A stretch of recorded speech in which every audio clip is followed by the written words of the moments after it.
বাংলাদেশ যতদিন টিকে থাকবে ততদিন সবার বুকে হাদি থাকবে বলে মন্তব্য করেছেন প্রধান উপদেষ্টা ড মোহাম্মদ ইউনূস। ২০ ডিসেম্বর জাতীয় সংসদ ভবনের দক্ষিণ প্লাজায় শহীদ ওসমান হাদির জানাজায় বিশেষ শ্রদ্ধা জ্ঞাপন করে তিনি এসব কথা বলেন। প্রধান উপদেষ্টা বলেন, হাদি, তুমি আমাদের বুকের মধ্যে আছো, আমরা তোমাকে বিদায় দিতে আসিনি। বাংলাদেশ যতদিন টিকে থাকবে তুমি আমাদের মাঝে থাকবে।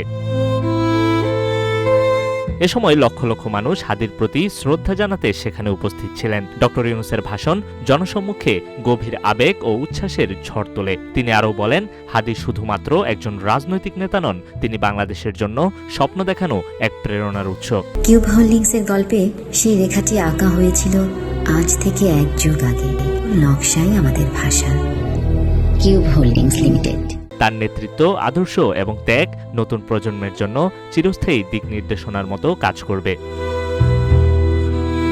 প্রফেসর ইউনূস জনগণকে হাদির স্মৃতিতে সম্মান জানিয়ে দেশের উন্নয়ন, সমাজের কল্যাণ এবং জনগণের সেবা নিয়ে কাজ করতে উদ্বুদ্ধ করেন। তিনি বলেন, হাদির জীবন আমাদের শেখায় কিভাবে সাহস, ন্যায্যতা ও একাগ্রতা নিয়ে দেশ ও জনগণের জন্য কাজ করা যায়। ১২ ডিসেম্বর জুমার নামাজের পর নির্বাচনী প্রচার চালানোর সময় পুরানা পল্টন এলাকায় দুর্বৃত্তদের গুলিতে আহত হন তিনি। প্রথমে তাকে ঢাকা মেডিকেল কলেজ হাসপাতালে এবং পরে উন্নত চিকিৎসার জন্য এভার কেয়ার হাসপাতালে স্থানান্তর করা হয়। ১৫ ডিসেম্বর এয়ার অ্যাম্বুলেন্সে নেওয়া হয় সিঙ্গাপুর জেনারেল হাসপাতালে। ১৮ ডিসেম্বর না ফেরার দেশে চলে যান ওসমান হাদি। হাদির মরদেহ শুক্রবার ৫:৩০টায় ঢাকায় পৌঁছায়। বিমানবন্দর থেকে মরদেহ সরাসরি হিমাগারে রাখা হয়। এরপর মৃত্যুর সুনির্দিষ্ট কারণ নির্ধারণে ইনকিলাব মঞ্চের মুখপাত্র শরীফ ওসমান হাদির মরদেহের ময়নাতদন্ত সম্পন্ন করা হয়। শনিবার বেলা ১৫:১১টার দিকে শহীদ সোহরাওয়ার্দী মেডিকেল কলেজ হাসপাতালের মর্গে ময়নাতদন্ত সম্পন্ন হয়।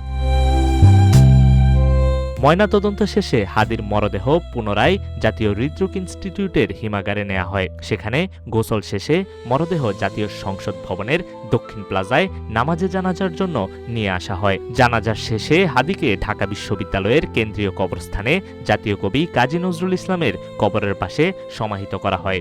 অনেকেই সেখানে কান্না ভেজা চোখে হাদির প্রতি নিজের ভালোবাসা ও শ্রদ্ধা প্রকাশ করেন। হাদির জীবন, সংগ্রাম ও স্বপ্ন আজও বাংলাদেশের মানুষের মনে জীবন্ত, যা আগামী প্রজন্মকে দেশের উন্নয়ন ও ন্যায্যতার পথে অটল থাকতে অনুপ্রাণিত করবে। তৌহিদুর রহমান, রূপালী বাংলাদেশ।